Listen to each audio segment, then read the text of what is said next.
How's everyone doing today? Having some tech issues here. We're still waiting for Doug to show up. Doug's a little tardy today. Must be still having that turkey hangover.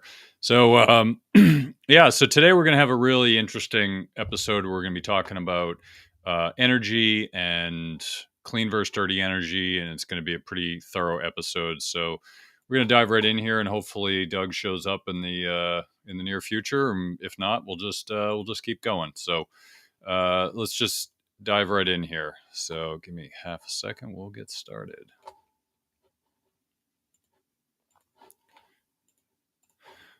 All right.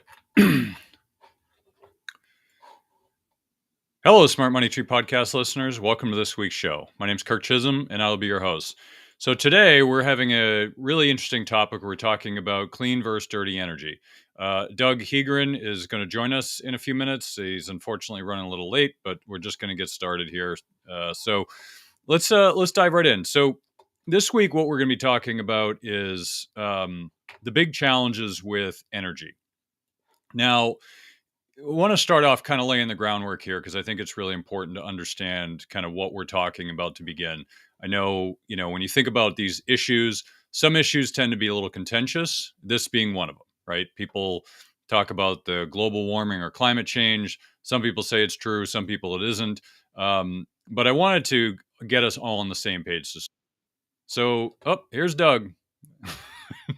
Technology, Kirk. It's your friend when it's your friend, and when it's not your friend, Kirk gets to be the only person anybody hears from. So I'm here. Yeah, I was getting lonely, Doug. I was just hanging out there by myself. I was one of you leave me hanging or early weekend.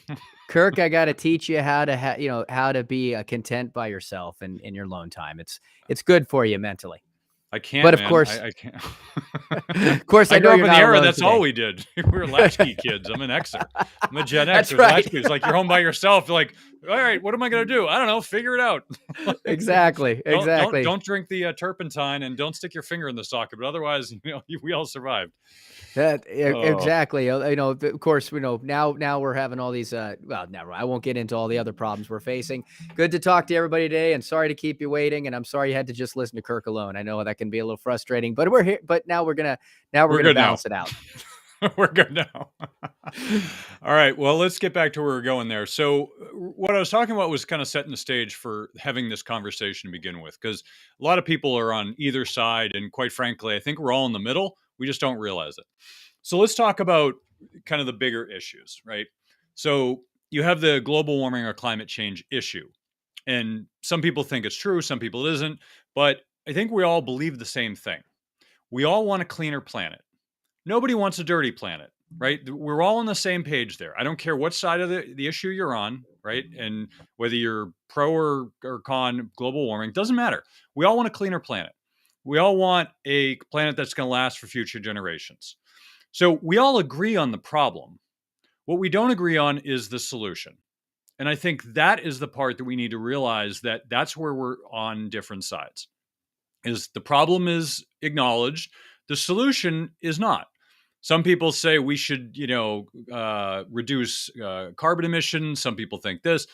Some people think that, we're overblowing it. I mean, I think the reality is the solution is really unknown at this point. There's no consensus solution. So we should just understand where we're all coming from to start.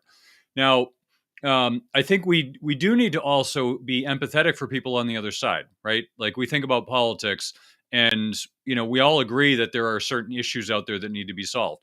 But just like anything else, like people disagree on how to go about it. And that's okay, right? That's what makes good decisions. That's why, when you have a split government, that better decisions tend to be had because people are forced to come to terms with, all right, I'm being a little extreme, or you're being a little extreme, but now we got to find some place in the middle that makes sense. And that's a lot of what we're trying to do here on this show, is try to talk through what some of the bigger issues are, and then try to figure out where can we find common ground. So as we get kind of down that road, there's one thing I also want to talk about, which is, there's this talk with climate change or global warming that, there's a consensus. Well, a consensus is not science, right? Science is not done by consensus. Science is done by, putting together a theory and seeing if it can be disproven. If it can be disproven, then it's not true, right? People do studies all the time. Some studies are good, some studies are bad. And people point out the quality of the study. And if somebody can come out and say, oh, I disproved it and here's how, then the theory doesn't hold water. And you have to go back to the drawing board and come up with a new theory. So anytime somebody says the science is already decided or there's a consensus, that's not truth. That's just politics. Politics is done by consensus, not science.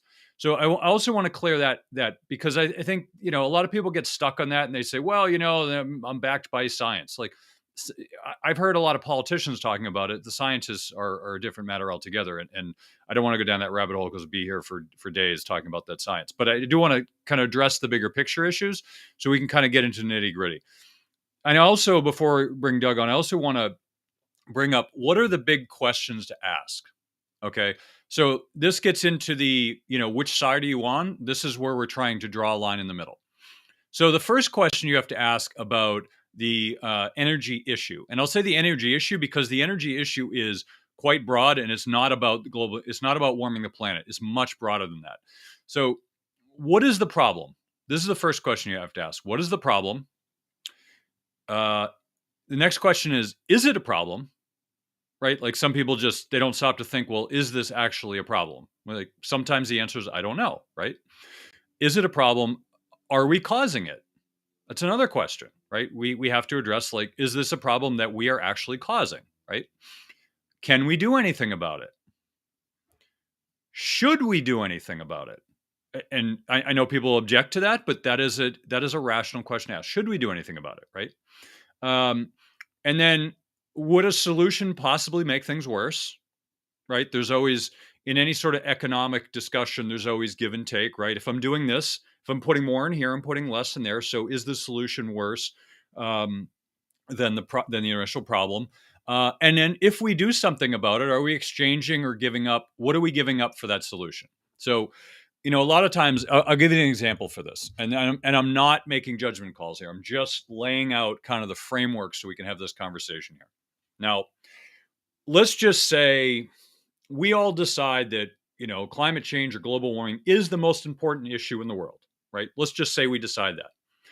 Well, there's a finite amount of resources available in the world to address this issue, right?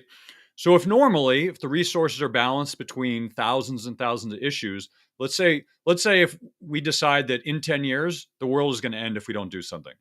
Well, that's pretty serious.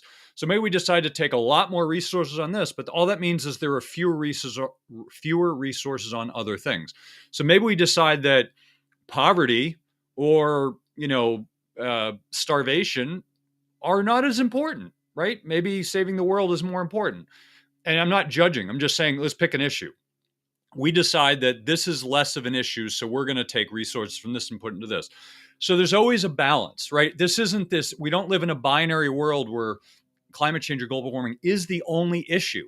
There are multiple issues and resources will have to be taken from other things. So let's say we decide we're going to put $100 billion into this issue. Okay, where's that money coming from? Some other issue that other people also think is important. So I'm not saying one's more important than the other. I'm just saying that these are issues that we all have to decide together. And this is where politics comes in. This is where the consensus comes in, is where are these resources, where should they be distributed?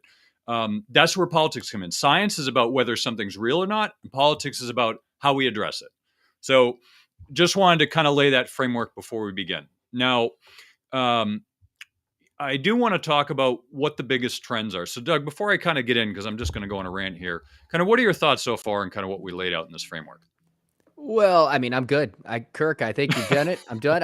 Everybody, I just stepped on to say hi and a good day. Kirk's got this handled. No, you know what this reminded me a little bit of, and I think getting into the framework of it, we saw over the last couple of years a lot of confusion about what science is, right? Trust the science. Okay.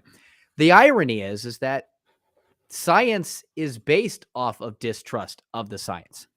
The first thing somebody comes up with is as an idea, an observation that they believe, that they notice that there's something we can look into. The second step is research. The third step is hypothesis. The fourth step, which is basically throwing out what you think is going to happen. Then you experiment it. Then you analyze the data, and then you finally come up with a conclusion. But Kirk, is that where science stops? No. The actual way that science starts from there is then you publish it and you put it out there. I mean, to be a scientist actually shouldn't be the most arrogant position in the world. It should actually be the most humble position in the world. Why? Because the essence of science is to come up with what you think is an incredibly brilliant idea and then put it out there for public debate. It's kind of like Twitter before Twitter, right? Put out your idea and let everybody skewer the heck out of you. Because that's exactly how science works. It's always tested and always tested. And it brings me back to one of the greatest. If anybody wants to go back, to and look at something for a comedic purpose, go back and look at the old Saturday Night Lives of Theodoric of York, the medieval barber. You remember that one? I think so. Uh, Yeah. Theodoric of York, a medieval barber, was a Steve Martin sketch, played basically as a barber surgeon. Okay. And so I don't know, a little bit of history, but when you look at barber poles today, why is there the red and the blue and the white on it? It is because, although this seems like a joke, it is because that originally barbers were doctors, and there is the blue and the red is for veins and arteries. Okay. So they made a skit around this, which I hate to say is actually not as much comedy as real. Okay. He would come and basically talk to a sick family. Medicine is not an exact science. We're learning all the time. Just 50 years ago, they thought the disease was demonic possession. But now we know that it's an imbalance of bodily humors. Maybe it's a toad. Maybe it's a dwarf, right? And then he would profoundly start to talk about innovative ideas that had the potential to change the course of history, but ultimately he would dismiss them and come back to, oh, obviously the cure is bloodletting, right? And he'd end up killing his patient by bloodletting. This is what science used to be. And could you imagine if we left science to, we've concluded it, we're good, let's move on, right? That's not how it works. So I hate to say it. So every time you're getting your hair cut and those scissors are coming right next to your ear, realize that used to be a scalpel. Okay. So, there's probably a reason there's this natural fear that people get as they're snipping around. But going back to, bringing this, to the topic of conversation here. Okay. When it comes to energy and climate change, this is something that is going to be heavily debated. And you talked about, obviously, the finite limit of resources. I saw a video recently going back to one of the early days where Elon Musk was being asked about where energy would come from and why he was going to be doing Tesla and these cars and how they'd be created. And again, he didn't create Tesla. This is a myth out there. He ended up taking Tesla over, kind of like McDonald's and Ray Kroc. But they asked him, it's like, how are these cars going? Why are you doing this? Why are you going up against these big car manufacturers? And he goes, because there's nobody's doing an electric car. And he believed in electric. They asked about hydrogen fuel cell technology. And he personally, his hypothesis is that hydrogen fuel cells would never work. Right.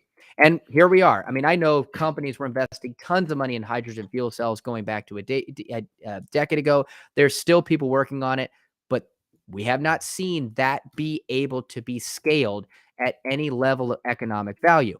Okay. So again, how much money can be put into the research? How much money can be put into the application of it? These matter. I mean, I was just talking to my daughter this morning about the band orchestra the band that she's part of. Now, 2 middle schools in the same district. The other middle school is got, about 10 different trips they're going to be taking for their band. Her school's taking one. Same school district, same school board, same focus in learning. But what's happening? Well, one school doesn't have the resources to do what the other school does. And so it really has to come down to decisions. So that school is taking and using their money to do certain things that the other school isn't doing. And it really comes down to the same thing with energy. So when you start looking at, where do people go? The key thing is you have to have the energy and you have to have it now. You can't even begin to transition without energy, right? It takes energy to create composites, energy to create synthetics. You've got to be able to have lithium to have batteries. You've got to be able to dispose that. You got to have the plastic casing from petroleum to be able to develop. Now, people could say, well, what about using plant-based plastics? Well, now you're pulling from our food sources, right? Plant-based gasoline and fuel is just meaning that more cornfields are being developed in order to create petroleum. So I look at this as something that, like you said, Kirk, is an incredibly difficult path to go down, and scientific debate and finite economic resources are going to continue to create what you have discussed already, the divide between what is it that we want to do and what is it that we actually have the resources to be able to do, and how quickly can we implement them. And I love one of the charts you've got, in one of the pictures you've got today, the source of power in every state. Like, every state has different resources, different access to the sources of energy, nuclear, hydro, coal, wind, natural gas. And what I found interesting is how many states are using coal in the western part of the country, where they've got real, real true geothermic, geothermal uh, uh, sources of energy, right? If you go to Iceland, Iceland lives 100% off geothermal. Houses are heated by it. They cook with it. Well, I mean, I don't know, we have one of the biggest calderas, which is volcanic opening in the entire world, in Wyoming. So there is a ton of volcanic activity that's happening in the Western states. I found it really telling that they really weren't using geothermal as a major source of energy there, but it's there. Now the question comes back to why? Why has that not become a priority? And I think if you could see from state to state and country to country and region to region how much they're using differently for their sources, now imagine that conversation when you're talking country to country across the world. Yeah, and I want to touch on this before we kind of move back to our kind of agenda with the problems.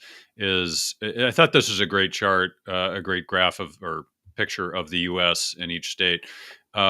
What's fascinating to me is if you look there, there's a whole bunch of coal and there's a whole bunch of natural gas, right? And of course, you look at Canada, it's mostly hydro. But what's fascinating to me is that if you're looking at these sources, this is what it is now, right? And a lot of people will argue about what's clean, what's dirty, which we're going to get into. But I think it's always good to visualize kind of where we are.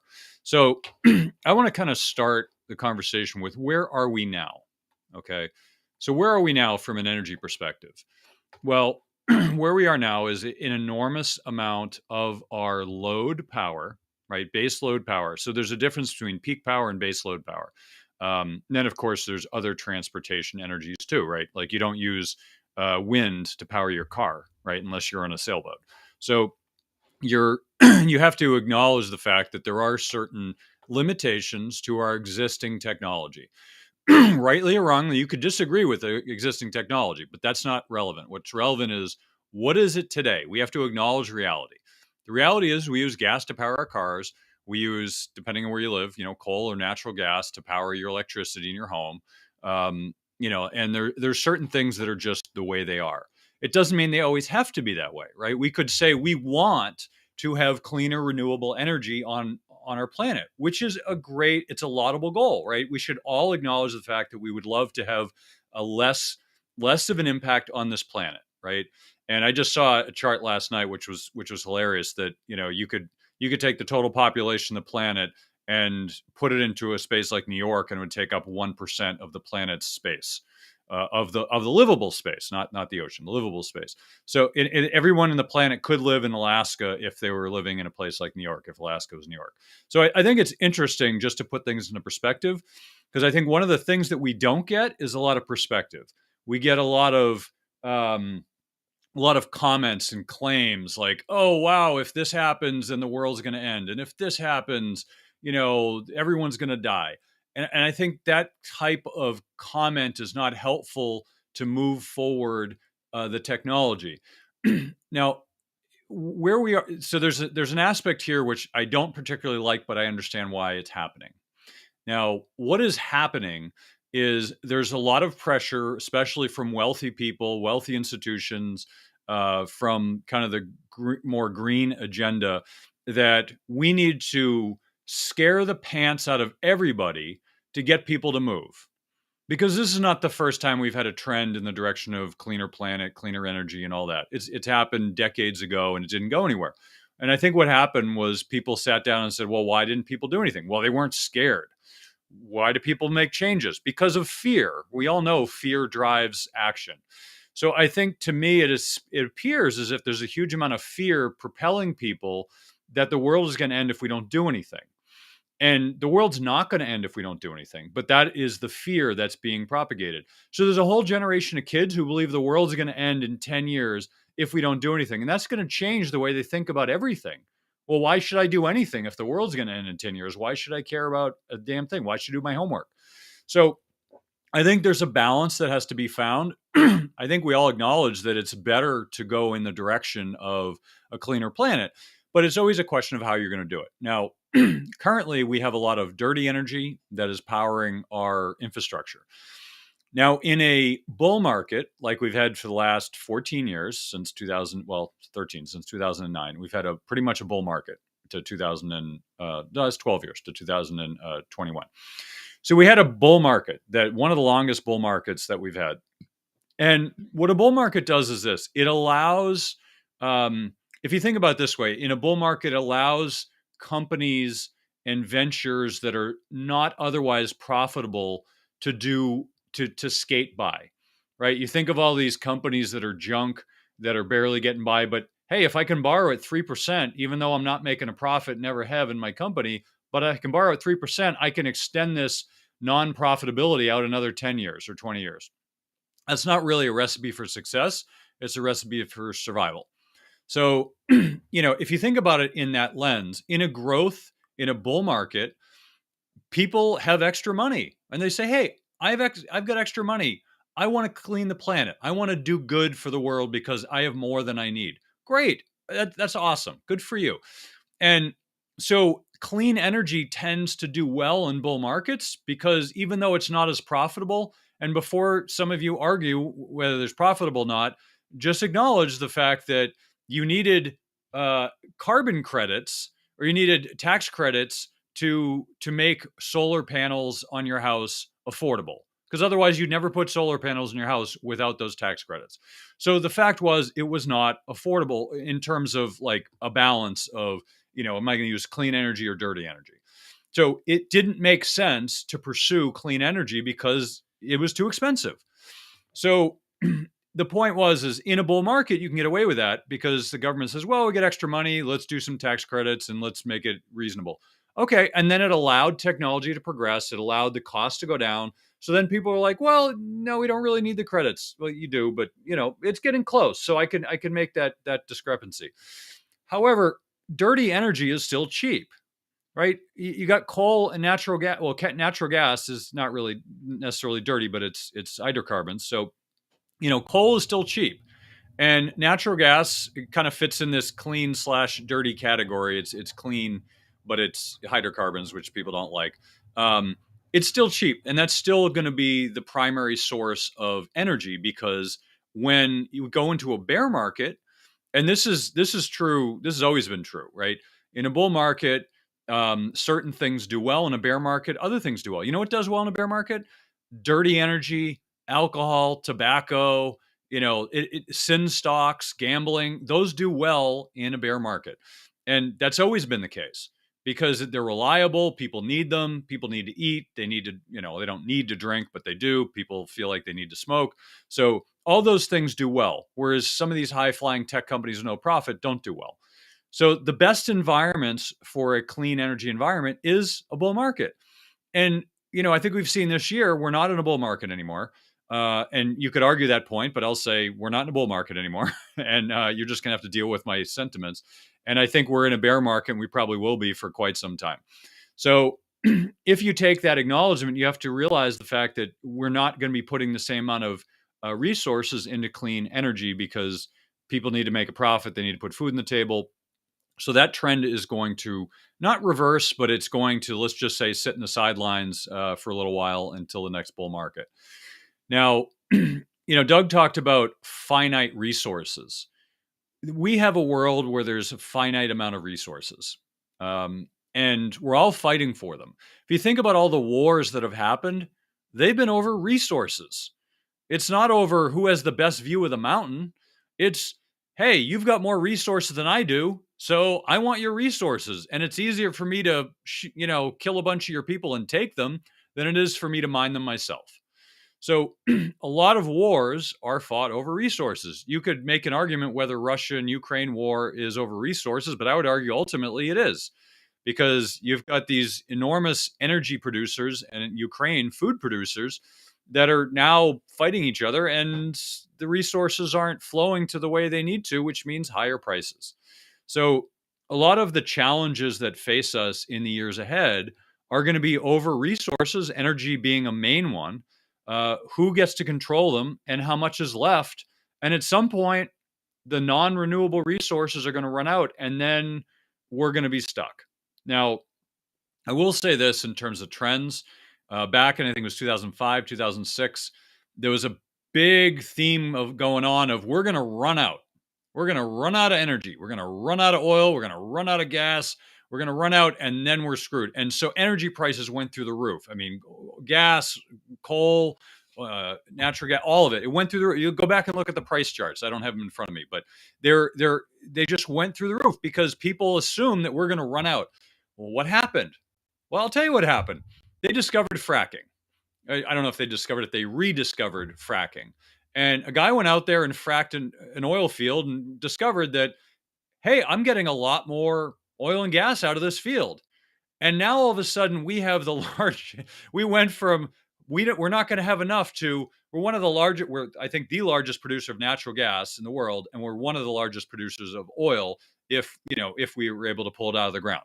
Now, our government doesn't necessarily want us doing that because they've had policy against that. But the point is we have a lot of energy in the US. And that changes the balance of power in the world because people are fighting over resources.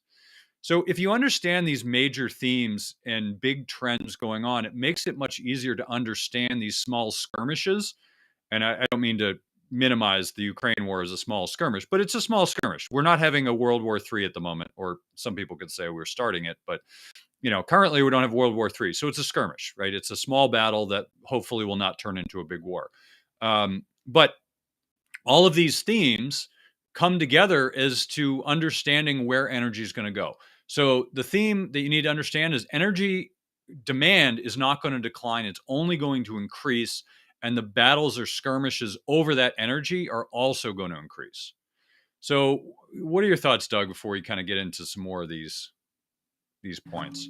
Well, a couple thoughts that came up. First of all, just looking at fracking, it has been around for a while. The first hydraulic fracturing began as an experiment in 1947, first commercially successful in 1950. But it is not. If you think of if you think of There Will Be Blood, for example, the original oil wells, right? Just drill that hole right into the ground. You'll tap a big pool of oil and suck it out. And that's how most oil historically has been extracted. And that is, of course, fairly inexpensive, right? Hit it with the hypodermic needle, pull it out. Fracking is one of those things that is necessary because the most oil in this planet is not in big pools. It's actually integrated in shale because shale is a compression of biological material. So it's really expensive to go after. So at times, until they could make that technology a lot cheaper or the oil prices were more expensive, it was much more difficult and much more costly to go after. So it was really ignored until recently. Going back to kind of what you were talking about the battles that people have. Actually, there's a gentleman, you may have heard of him, Kirk. His name is Charlie Munger. Yeah, I've heard of Charlie, him. Yeah, yeah, a little might have bit. heard of him a little bit. The lesser half of another guy named Warren. I forget what his last name is, but Mr. Buffett and Munger have done pretty well for themselves. He has a quote: "It's not greed that drives the world, but envy."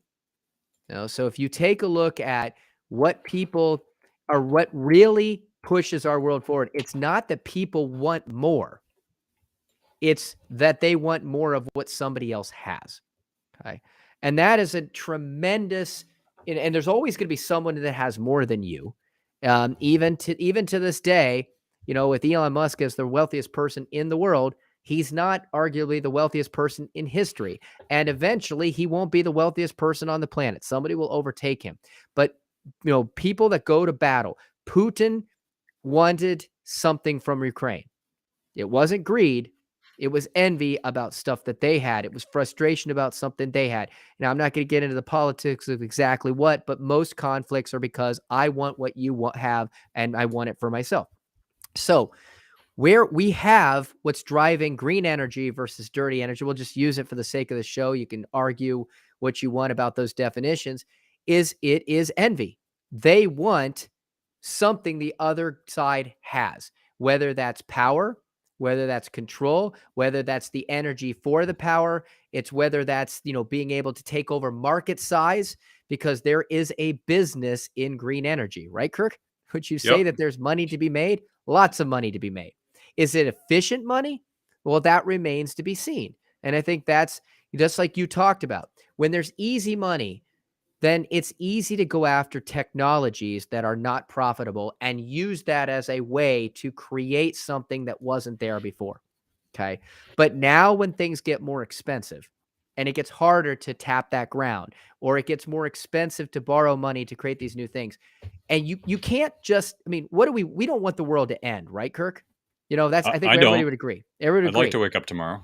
Like to wake up tomorrow. So the argument about green energy is that we want, especially this fear that's being put in there. And I like what you said. If you put too much fear, people get paralyzed. Like you said, what's the point in showing up and going to school tomorrow? What's the point of even trying? We're all going to die anyway. So if they keep throwing out this rhetoric that once we pass this course, we're done, it's not a beneficial argument anymore. It's absolutely, well, we can slow down the problem, but the problem's already there. So what the heck? And I won't be alive to see the end. So forget it. It's, so a lot of these arguments create more problems than they solve. But if we go back to the energy, the goal of green energy, you may be worried, if you believe in one side, that the world is going to end because we are not going around the right path of energy. But what about dying tomorrow because you freeze to death in the middle of winter? That's a little bit more of a time-sensitive priority. So if all of a sudden green energy is no longer subsidizable, or fracking is no longer affordable because oil prices fall too much, something we kind of saw in 2020, right? Why did all of these wildcatters start going out of business? It's because they became so efficient at what they were doing. They drove the price of oil down to unsustainable levels. And all of a sudden, it was no longer supply and demand affordable to continue that technology. The same thing happens now. If it's unaffordable, if we have to wait for green energy, but you need to heat your house tomorrow, you're not going to wait 10 years for affordable green energy when you can turn on heat in the house right now, because while the world may end, your life will end sooner. And I think that's the battle that's going on in a lot of these arguments about, and Africa. We've seen the president of Uganda come out and say, look, why do you want us to be green energy when the hypocrisy is that Europe, you didn't start that way? Well, let's go back to the map we looked at earlier in the show. Even in the United States, we're not using green energy predominantly as a first world country. How can we expect other countries who want to develop and become economies of scale, which their people only care about their families, their country, to get there in a different path that's more expensive than the path that first world countries and predominant, were able to take back in their early days to get where they are today? Because that becomes a situation where those that have continue to have, and those that don't have continue to don't have. And what does that lead to? Envy. And that leads to conflict. So you raise up a lot of great points here, Doug. I want to touch on some of them. So one of the points is, if you think about policy decisions, right? Policy decisions in the U.S. is one thing, but policy decisions globally is a totally different thing. And what you brought up, it was one of the main points. So we just had on I just interviewed an energy expert, Abi Rajaneran, and I think the episode's coming out on Wednesday next week. So those of you who are listening to it live, it'll be out soon. Really knowledgeable guy. But one of the things we talked about were policy decisions, right? So we make policy decisions in the U.S. We make them in the developed world, right? You think of COP 26 or whatever it is. You think of these groups that are making global policy decisions on energy, and you've got the developed world, which has a lot of resources and a lot of technology, and then you've got emerging markets or even frontier markets, which are very, backwards in the sense of where we are in the developed world. And we're telling them, hey, you need to stop burning wood because you're killing yourselves in your house. You need to start, using solar energy. Now, the sentiment is correct, right? Like, they're trying to help them, but these are people who they're not burning wood because they're wealthy. They're burning wood because that's what's next door. They can cut it down and they can heat their house. Now, there's a huge problem with people dying early because they're inhaling the particulates after they're burning wood in their house, which is, to us, it's like, what are they thinking? But that's the way of life. That's the culture. That's the way people are. So you can't just take our framework on the world and say you need to do it our way. So what's happened in a lot of these countries, especially in Africa, is we're going down there telling them, you need to be clean, you can't burn dirty energy, you can't do this. And they're like, yeah, but you've been doing it for decades and now you're telling us not to do it because you woke up and decided it's a bad idea. I said, we can't do it, you're going to ruin our economy. Oh, and to make it worse, then Europe comes back and says, oh, yeah, by the way, we're at war with Ukraine. Do you mind producing some of that dirty energy for us? Because that's all we have. And they're like, you're a bunch of hypocrites. So you pretty much have anybody outside the developed world who's looking at us like we got our heads on screwy because, we all want this ideal of clean energy. We all live in the woods and everything's sunshines and rainbows, but that's not reality. The reality is today we have the capacity to use dirty energy to run our economy. We do not have clean energy to run our economy. We do have it, but it's not enough. And Doug, you and I sent out that meme, or it wasn't even a meme. It was just an image of California. Day one, it said, in the next 5 years, everyone's going to have electric cars. The next day, there was another tweet by some other agency, and it said, please do not charge your electric cars. We don't have enough electricity. Those a day apart with the same government. And so there's an obvious divide. Abi called it the great transition, right? The transition from where we are now to where we need to be. And that transition is going to be painful. It's painful because we right now have certain capacities to run our economy. And if we screw that up, right? You think about the supply chain that we had and those problems that we had because of COVID, that screwed up the supply chain. It's going to take 5 to 10 years to fix that. But we can do that because I don't need another set of boots. I don't need a third tie. Like, I can get by without certain things. Life is going to go on. Life is not going to go on if you don't have energy. Now, I live in Boston. Doug lives in another part of the world, which is colder, I think, than Boston. Up in Minnesota, I think it's colder. I'm not sure. I think you're a higher latitude. I got frostbite this morning just getting out of bed, I think. Okay. All right. So you're in a colder area. We haven't even seen our first frost yet. So basically, if you look at it that way, think of it this way. Like Boston, I'm going to put up a chart here because I think it's really telling. So this is the cumulative generation capacity of New England. Okay.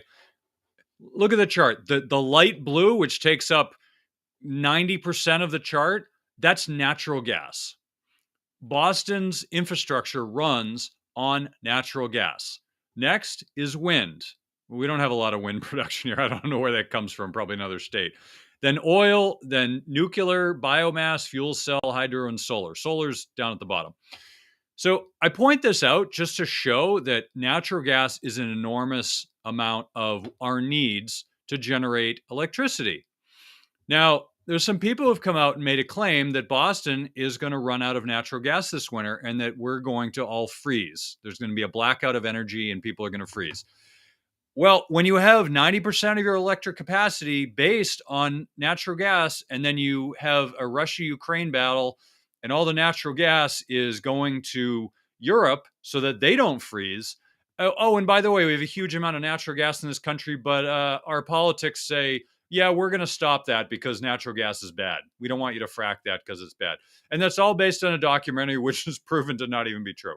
So, you look at these things, you say, the politics are a bunch of screwy people making screwy decisions. And it takes a crisis, which if this person's claim is correct, and that we do have a blackout in Boston because we run out of natural gas at a time where we need it, then all of a sudden the wheels are going to go into gear and people are going to say, oh, it's because of climate change. It's causing these problems. It's not because of climate change. It's because of politics.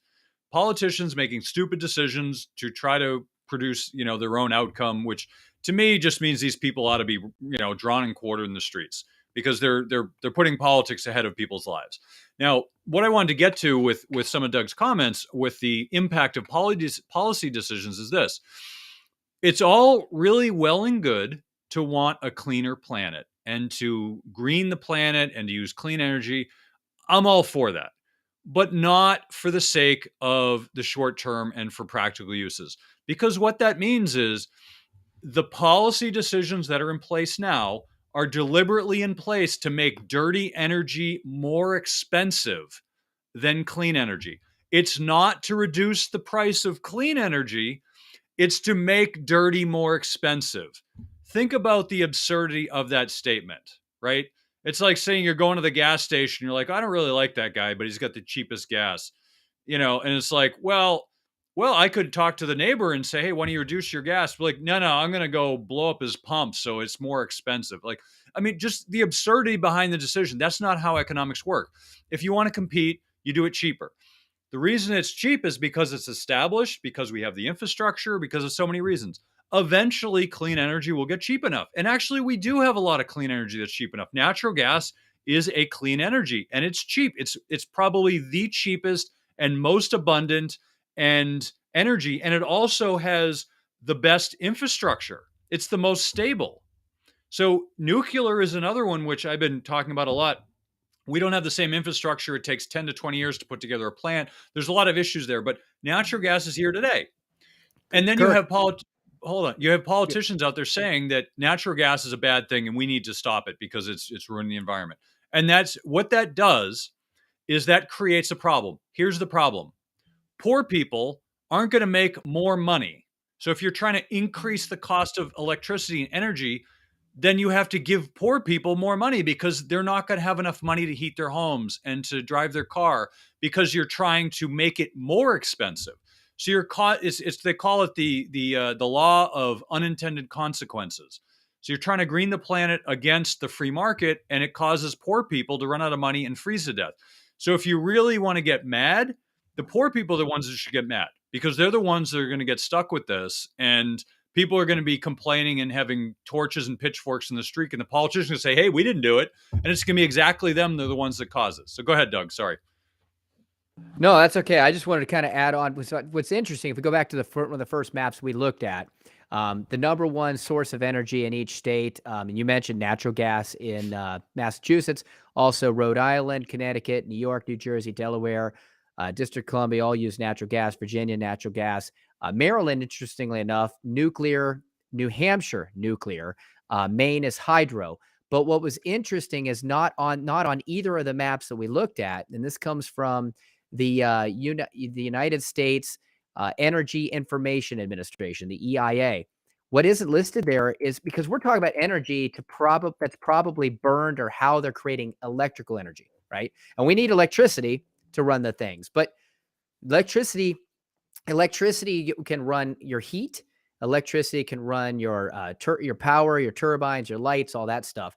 But certain places, actual direct heating comes from natural gas or electricity or other sources. And what was not mentioned in there is heating oil. So residential heating oil has been declining, but the stronghold in 2020 and 2021, about 5.3 million households in the United States used heating oil as the main space heater. And 82% of those households, Kirk, guess where they're located? Well, I have heating oil, so I'm going to guess New England. The Northeast, absolutely. Number one is New York, and number two is Massachusetts. Three is Pennsylvania, four Connecticut, and five Maine. So when you start to think about the combined, and there was actually talks of heating oil shortages that were mentioned for last winter. I haven't seen what they look at for this winter, but there is a massive, massive amount of energy needed direct heating. So not electrical production, but just to try to keep the house warm. Now you start adding, again, another energy that is not a clean energy that is built into the infrastructure of the Northeast. That is not easy to remove. It's expensive to remove. It's expensive to redefine. And I like what you mentioned about the impact on the poor, because here it goes back to the conversation that you mentioned about that we talked about, the electric car goal that California and other places have put in. If the electric cars right now are 50, 60, $70,000 or more, right? And there's a mandate to make everybody get nothing but electric cars in the next couple of years. Now, the law of economics says that at some point, the more that something's produced, the more that that price will come down.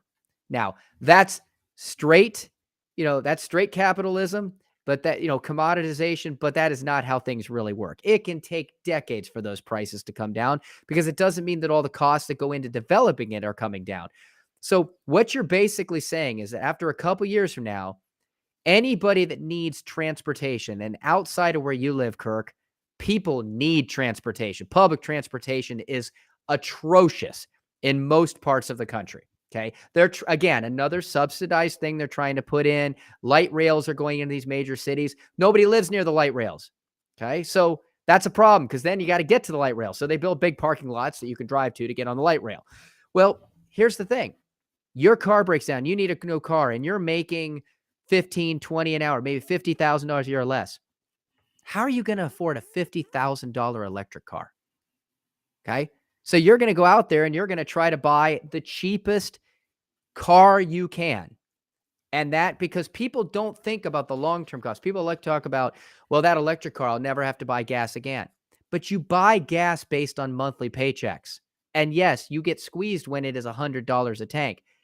But $50,000 out of pocket to never have to pay for a tank of gas again, it takes years to make up the cost of all of those tanks of gas to make up for a $50,000 car, when you can go buy a beater for $5,000.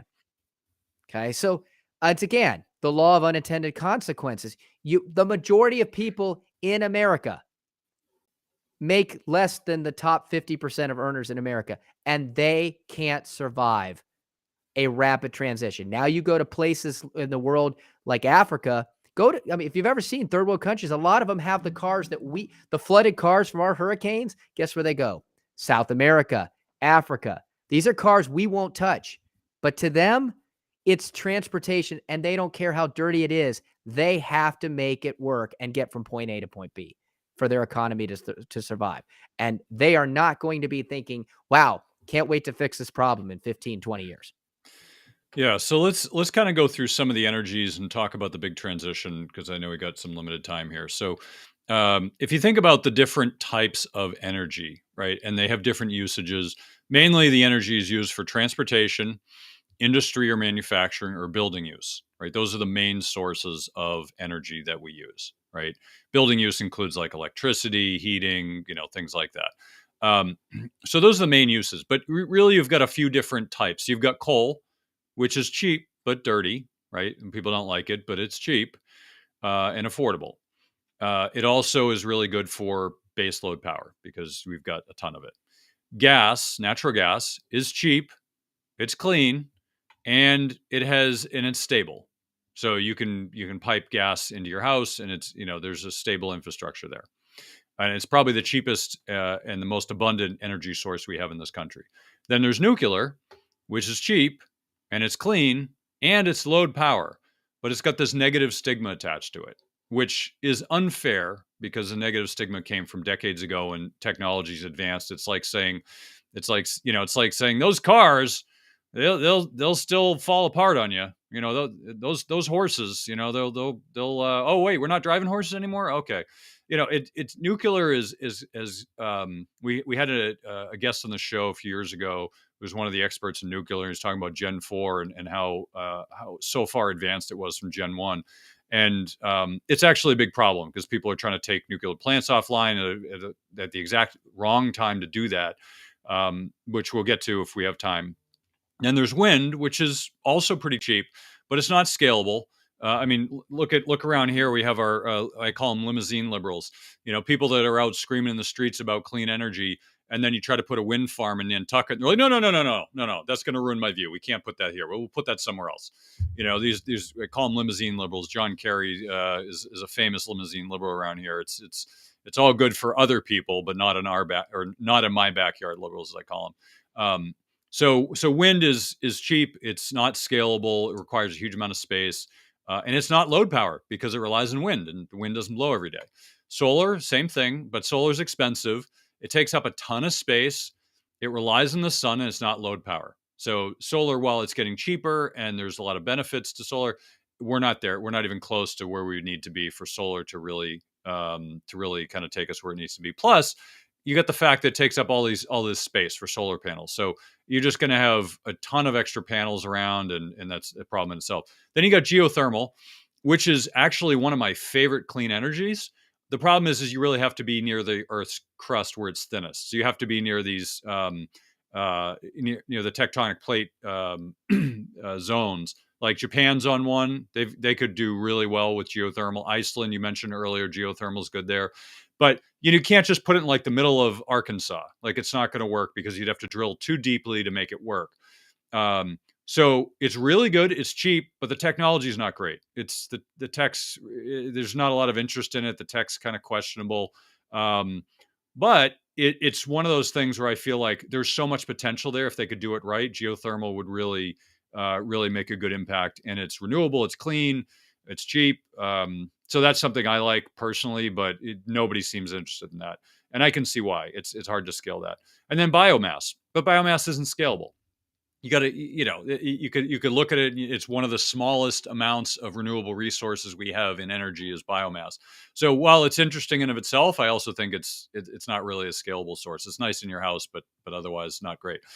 So getting back to the big transition, right? You have this divide between a free market and a command economy. Free market is letting the market decide, what's going to win. And if you make things expensive enough, the free market will fix it, right? But if you do price fixing, which is what they're doing over in Europe right now with electricity, saying, "Oh, we're going to fix the price," well, that just causes shortages. So, if you don't have a free market, then it's not going to find the equilibrium that you need to have the cheapest prices there around. Now, getting into the big transition. So we talked about it. Really, we need to go from a period of consistent load power. So that's one of the mandatory requirements of changing over the energy. We have to find resources that are consistent load power. You can't have these flimsy clean energy like solar or wind because the sun doesn't shine all the time and the wind doesn't always blow. So something like nuclear, you always have nuclear. It's going to continue on. That's what we call load power. It sustains the grid regardless. And right now, one of the big problems is we're underinvesting in dirty energy, specifically oil and gas. So the fact that we're underinvesting means that, well, today we might be fine, but if we underinvest, eventually we don't have any more infrastructure because people stop reinvesting, right? You drill a well, you spend $1 million to drill a well, then you pull the oil out, maybe you pull out 10 million of oil, and then you go take some of the profits and you go drill another well and do the same thing. The problem is right now we're not reinvesting in infrastructure because the big oil companies are being told by the politicians that, screw you guys, we don't like you. You have to go. Someone in changed the board of ExxonMobil and tried to make them a green company. You're going to blow up our economy, our infrastructure. We're not going to be able to run our infrastructure. We're going to have shortages, blackouts. We're going to have all this because we're not reinvesting back into the infrastructure. Now, just because you want to be green in 10 or 20 years doesn't mean that you just X out all of this whole energy complex, because you can't, because you still use gas to drive our cars. Yeah, eventually we might be electric cars, but I don't know when that's going to be. 10 years, 20 years. I mean, can I take a trip up to Canada and it's going to take 5 hours to recharge my car? Like that, some of these things aren't always as practical as you might think. So underinvesting in infrastructure is really important. And that is one of the biggest problems. When I say we're all screwed, and it was a little hyperbolic, but the reason that we're screwed is because you have things like underinvesting in our infrastructure. You look at like Venezuela, right? And some of these other banana republics. I'm trying to think of one offhand who did this. I think it was Venezuela, where they just kept underinvesting in their infrastructure. They kept taking the profits and lining their pockets. And then eventually you don't have any more wells and you can't drill more wells because you have no money. So then other people have to come in and drill them. So you go from a sense of ownership to, all right, we're going to lease our space out to other people because we can no longer afford to do it ourselves. So the underinvestment in our infrastructure is going to screw us all. And if we don't come up with a plan to address that, then we're going to have some issues. So a good example of this, Biden came out a while ago and scolded the oil companies for their high earnings and accused them of gouging motorists. And they want to do an excise profit tax on energy companies, which is probably the worst thing you can do, right? You think about it. But the reason that they're underinvesting, the reason that they have so much profit is not because of high energy prices. The reason they have so much profit is because they're underinvesting in CapEx, which is basically drilling new wells. So they're no longer drilling new wells because they're being told, hey, if you drill new wells, we're going to make it unprofitable for you. So they're taking that profit and giving it to shareholders and saying, here, we got all this extra profit, you take it. And the politicians are like, well, you can't do that. You're making too much money. And it's like, they leave it to the politicians to not understand economics. But if you make it hard for them to reinvest, then they're going to give it back to shareholders, which is great as a shareholder, but it's terrible for our economy long term. And what that means is our energy costs are going to go through the roof. It's not going to happen tomorrow, but it's going to happen. So we're not going to see low oil prices again unless we have another COVID where the whole world shuts down. It's just not going to happen because that's not what the economics look like with the supply and demand. So that is one of the biggest challenges we have, and it is solvable. All they have to do is just kind of reverse the course and tell them, say, hey, we want you to have we want you to be carbon free by 2030, or I'm sorry, 2030. I keep forgetting what year I'm in, like 2050, and make it reasonable, right? And say, you've got plenty of time to convert your company into something else. But if you're saying don't reinvest, I wouldn't reinvest either. It's not profitable. If I know I put $1 million in the ground and I can only get $500,000 back, why would I bother doing that? And that's what they're thinking. So the big transition is a lot about transitioning from dirty to clean, but it's also about transitioning our infrastructure and making it to the degree where we don't have an energy shortage, and then we get into these skirmishes or wars over energy. I mean, how would you think about the U.S. secretly trying to, destroy Russia because they've got a lot of energy that we want? Like, I wouldn't stand for that. I don't care who's in office. That's ridiculous. We shouldn't be invading other countries for their energy. But, if you destroy the infrastructure of one of the biggest sources of natural gas in the world, just imagine Saudi Arabia. Here, let me show this picture because Doug, you sent this to me. I want to show it. It was great, and the picture was perfect because of the World Cup. It looks like a soccer ball. This is Saudi Aramco, and this is the biggest oil company in the world, $2 trillion. ExxonMobil is like the second, and it's like a speck compared to that. Imagine if Saudi Arabia just said, you know what, we're going to stop producing gas. Screw you all. We're done. We've got enough money. We don't need the headaches. People wouldn't, you'd have gas lines like in the 70s. You wouldn't even have gas lines. You wouldn't even be able to drive your car around. I was going to say, we've tasted that before in the 70s. That's a lot of what happened in the 70s was the oil embargo, and we created that on ourselves. Exactly. So just, I think bringing perspective, all this is really what matters. And this is why we're having this conversation. Nuclear, another one, which is the redheaded stepchild. It's clean, it's cheap, but it's got a negative stigma. How many deaths were attributed to nuclear in the US? I mean, you could argue Chernobyl, but in the US, or even relatively recently anywhere in the world, 0. And we're all afraid of nuclear. It's like people scared the crap out of everybody about nuclear weapons, but when it comes to nuclear energy, everyone's still scared, and there's no reason to be. Even if you look at Fukushima, you can say, well, what about Fukushima? All right, how many people died of radiation? Not of getting a tidal wave hit you and drowning. I mean, actual from the nuclear plant, 0. So if you look at these statistics, they really shed some light into what's actually going on. And no one has a plan. People just have narratives and agendas. If somebody came out and said, here's the plan, here's what we're going to do, okay, we could argue about that. We could have a discussion about that. We could all agree that, hey, we need to do something by this date, and here's how we're going to do it. And by the way, we're not going to screw over the poor people, because if I was poor, I'd be pissed off if the politicians are doing this. And we have a lot of people in this country who are not wealthy, who are, I'd say they're kind of divided into wealthy. We don't even have a middle class anymore. So it's really kind of rich and poor. But there's a lot of people who fall into that poor category who cannot afford doubling their energy costs. So I think you're going to see a lot of people getting really mad over this once they realize what's going on. But, of course, they'll never tell the story. They'll just say, oh, it wasn't me, and blame it on somebody else. So I think what we really need is is good policy decisions and a plan, and somebody who's actually speaking the truth, not this BS that's trying to bamboozle everybody and causing other problems. Like ESG, as if that's going to solve the world's problems. That all that does is that's just people driving power. ESG doesn't do anything from an actual changing of policy or changing energy efficiency or anything. It's just a bunch of people sit in a room and said, "All right, we're gonna take this ESG and we're gonna beat people over the head with it." And there's a reason why people are just done with it, because it's not working. Performance is poor. You got people like, I think it was Larry Fink, who came out and got bombarded with people who are just like, we're going to take our pension money away from you because we don't believe in ESG, and we don't believe in how you're going about it. So there's going to be a lot of back and forth. And I think as long as people are trying to lie to people about the purpose, you're going to have a lot of pushback.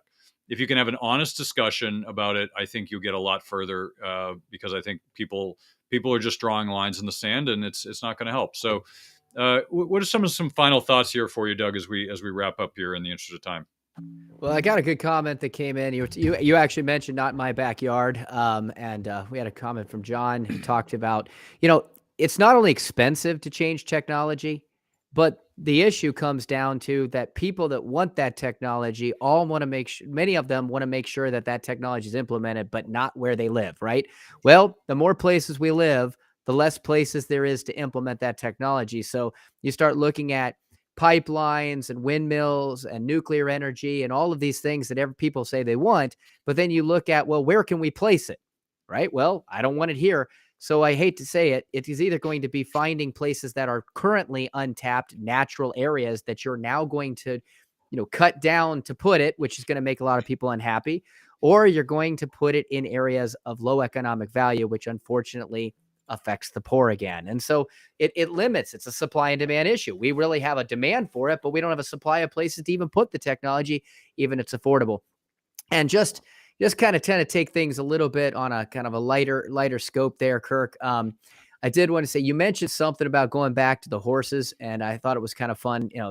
People can spend a little more time looking this up in the future, on their own for fun. But one thing is just kind of point out, made me think of it, is why do we drive on the left, and why do the British drive on the right? And it comes back to the horses, right? Back in the day, if you think of jousting, most people jousting were right-handed, so they would hold the joust in their right hand. They'd hold their sword in their right hand, and therefore they would drive the horse on the left. And it was also safer to dismount on the left of the horse, away from your enemy. So, of course, now why do we drive on the left? Well, it's because as we got into horses and buggies, the person that riding the horse would sit on the back right horse, and they would they would want to be nearest to the curb so that people could get out, and they would also use their right hand to whip the horses to get them to move. So again, all comes back down to more people right-handed, left-handed fighters and jousters. They just had to deal with it. So of course, they would stay closer to the curb because A, they would use their right hand to whip the horses, but B, they'd want faster traffic to go around them. Okay. So ultimately, most of the world actually ended up going, because of chariots and buggies, to left-sided driving until, and I forget exactly the time frame that happened, but the Brits went back to changing it over to right-handed. So it's a fascinating history to look it up, because people always wonder, like, why do we drive differently in different parts of the world? And you made me thinking of horses. And hey, we don't have to always be so dry and serious here. So I figured that'd be kind of fun. But let's just wrap this up. Okay, listen, we know we have an issue to get energy. We need to heat. We need electricity. Ultimately, in the end of things, besides direct heating, this is all about electricity. Electricity runs the world. Steam runs turbines. Nuclear generates steam that runs turbines. Wind turns to turn turbines. It's about electricity. It is the ultimate power source. The question is, how do we get the electricity? Do we go to direct electrical storage, direct electrical current? Do we generate, or do we burn, or do things to heat up water to create steam in ways to turn those turbines? It's all about how are we going to turn the turbines. And that is a very, very difficult economic and difficult geopolitical path that we're going to continue to be on. And I'm not sure this is ever going to solve itself, Kirk. There's going to have to, I mean, over the time, technologies are changing. 20, 30 years from now, we may be in a situation where things are a lot cheaper and things have changed, exponentially technology has grown, but people need it today. And if we don't start thinking about what we need to fix now and getting away from politically thinking long term, it's going to create a lot of unrest. And we're already starting to see it. So, um, just a little bit more about myself, Kirk, to wrap up today. I'm Douglas Hagren, and I just wanted to kind of mention today one of our businesses. I know we've got some business leaders that are on today. So I'm going to talk about our business. You can find me more about myself and my partner, Craig Coles, at Automatic Business Methods. If you're running a business, the economy is getting tighter, you want to have your business goals get met, and you want to meet them faster and more efficiently, look up more information. Automatic Business Method, help with time problems, team problems, money problems. Simple 9-step way of improving time, team, money problems. No complicated tech, no expensive consultants, and ultimately a business that's going to be so successful, it'll be more valuable, and it'll thrive even if you're not there. Well, thanks for coming on, Doug. And just wanted to quickly answer Cameron's question: how are you going to measure Fukushima's impact by how many people died in the short term? I think obviously you could measure that many different ways. I guess my point is that people are not. I'm pro-nuclear just because I haven't seen any good reason why anyone should be against it. Like any of the objections that people have are old objections from like the 70s that were objections at the time, and maybe they were rational. I don't know, but I know that they're not now, and people are still afraid. So it's almost like people are waiting another 20 years for that generation to die off, so that other people don't have those objections. You got people like Bill Gates who are putting a lot of money behind nuclear, and obviously there's some there's some economic benefit for him if it goes forward. But I think you have some really smart people pushing this, and from a safety standpoint, there haven't been a lot of problems with nuclear. And if you think, yeah, is there a problem with anything? Yeah, but is it due to the energy source, or is it due to just being poorly run? And I think we could always make that argument. But I think not for nothing, the nuclear trend is something that should have discussion at the bare minimum, and it's not even being discussed. It's kind of like this third rail of politics where everyone, I mean, I've talked to people and they're like, yeah, people on the left, people on the right, they agree it's a direction, but nobody wants to talk about it because the other side's just going to use that as a reason to go after them because, oh, nuclear, you're going to kill everybody. I mean, I don't know if you remember Hillary was going with Trump in the election, and she said, "Well, he's gonna blow up the world with a nuclear weapon." Of course, that didn't happen, but that was just that's the way politics work. So I think nuclear is kind of this thing that people use to go after each other. So people probably don't want to touch it, but yet it needs to happen. If nothing else, the conversation needs to happen, and people need to start coming up with. There's some great innovative ideas out there, like there's some small portable devices that they can make and manufacture really quickly and easily and bury in the ground. And then when they run out, they dig it up and put a new one in. Great. That's an interesting idea, right? Like that's something that we can actually take and try and try out in different levels. So, anyway, I just wanted to point that out. It was a great question, Cameron. So thanks for pointing that out.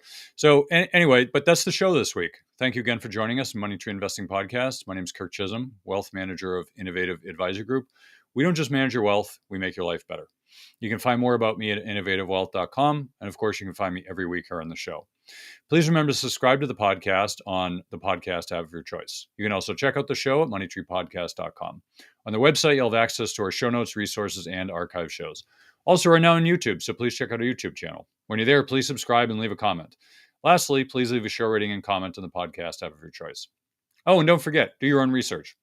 This show is for informational use only. We're not telling you what to think, merely how to think about investing.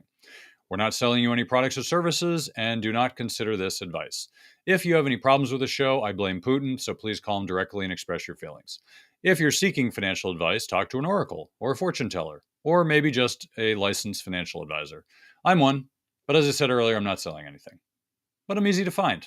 Here I am.